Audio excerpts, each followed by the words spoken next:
It's a new year, and that means a ton of new movies coming very soon. So today, I'm going to talk about the movies that I'm most excited to see this year. My name's Anna, and welcome to my channel. So today, I'm really going to try to focus on movies that maybe you haven't heard of a whole lot, and not really so much on all the blockbuster movies like Thor, Love and Thunder, Multiverse of Madness, yada yada yada. You already know those things are coming. So I'm going to talk about more of the little films that I'm really stoked about this year. Killers of the Flower Moon is the new Martin Scorsese movie starring Leonardo DiCaprio, Jesse Plemons, and it takes place in the 1920s and deals with murders in the Osage tribe that ends up involving the FBI investigating J. Edgar Hoover for his involvement. This movie's gonna actually be an Apple TV Plus movie, which I find interesting. Scorsese previously did The Irishman on Netflix, and now he's over with Apple TV. I'm guessing the script was pretty sweet. Jesse Plemons actually dropped out of another movie I'm gonna be talking about in a little bit in order to do Killers of the Flower Moon, so something about this must have been pretty appealing to him.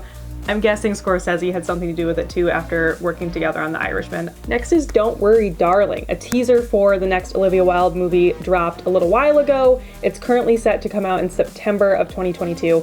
It stars Florence Pugh, Harry Styles, and others. It is about a utopic society in 1950s America where things aren't quite as they seem. That's my understanding. It's based on a novel. I really liked Booksmart, so I'm excited to see this follow-up from Olivia Wilde. I love seeing women directors. I don't know the novel, but I'm excited to check it out. Everything, Everywhere, All at Once is set to come out on March 25th. It is directed by Dan Kwan, who previously did Swiss Army Man, which was a really fun movie, kind of quirky. And this movie also looks pretty quirky, almost kind of in the same vein as Doctor Strange in the Multiverse of Madness. We look like we're going to be getting some kind of multi-universal, multi-dimensional thing with this movie too. I hope it's super weird and crazy. Michelle Yeoh is awesome. I'm excited to see her lead this movie. I would be a failure on this list if I did not mention Nope, which is Jordan Peele's next movie, set to come out on July 22nd of this year. Announcements so far are pretty vague about the plot of the movie, but we know that it will also be a horror movie. It stars Daniel Kaluuya, who was also in Get Out, as well as Keke Palmer, and this was the movie that I mentioned that Jesse Plemons dropped out of in order to do Killers of the Flower Moon. But that doesn't mean that this movie was lesser. I still have a lot of hope, and I think it'll be really cool. Speaking of horror directors like Jordan Peele, Ari Aster also has a new movie coming out this year called Disappointment Boulevard, starring Joaquin Phoenix and Parker Posey. It does not have a release date yet. Details on it are pretty vague, but it sounds like it's a multi-decade type of story encompassing a man's life. Joaquin Phoenix was seen in some stills wearing some old age makeup, so I'm guessing he is playing the lead here over several decades. I know Film Twitter got pretty excited when the trailer for this dropped a couple weeks ago. That's the Northmen, Robert Eggers' next movie, which is set to come out in March. Looks like it's some kind of Viking revenge tale starring Alexander Skarsgård. Nicole Kidman's in this, Anya Taylor-Joy is in this. The cast is really stacked, Ethan Hawke. I also want to add a side note here that when I was looking up this movie, Alexander Skarsgård's IMDb page, his picture is wild. I don't know what's happening here. It's really weird. I came across this next movie when I was doing research for this. I haven't heard much about this movie, but it's called Women Talking, directed by Sarah Polley, starring Jessie Buckley, who I love. Rooney Mara is in this. Claire Foy is in this. The premise of this is a Mennonite group in Bolivia where sexual assaults take place and the women who are impacted by that. There's not a release date for it yet, but I'm gonna keep an eye out.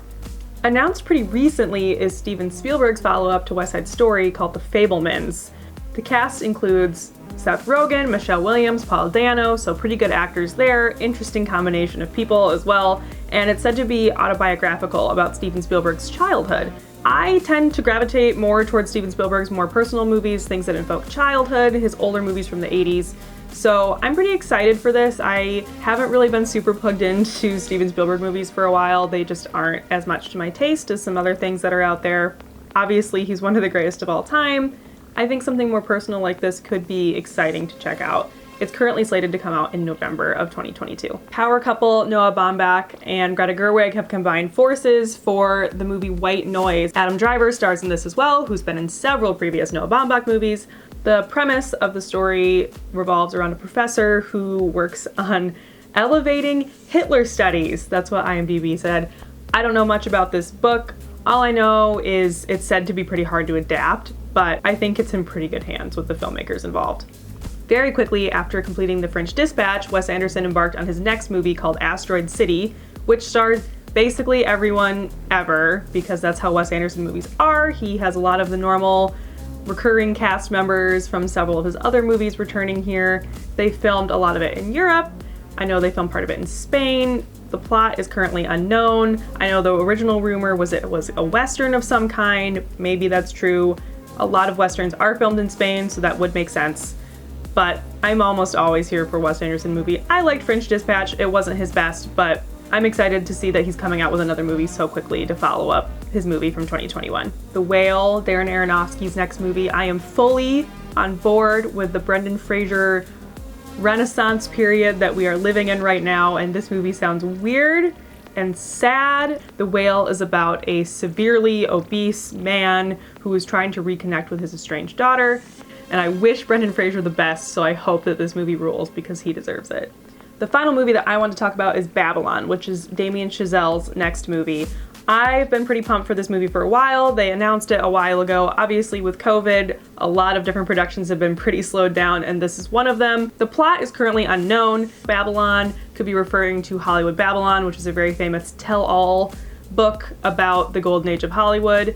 So I'm hoping that's what the plot is about. There's so much good stuff there. If they were talking about the studio system and the golden age and all of the shenanigans that happened in that time in Hollywood, this might be my most anticipated movie of the year. That wraps up my list of flicks that I'm excited to see in 2022. I think a fair disclaimer for all of these movies is, with how the film industry is right now, any of these movies could get pushed to 2023. They could be shelved entirely. Comment below what movies you are excited for this year, whether it's a blockbuster that I didn't talk about, or one of these movies, or something else that I totally missed, and then make sure to subscribe, and I'll see you again very soon. Thanks.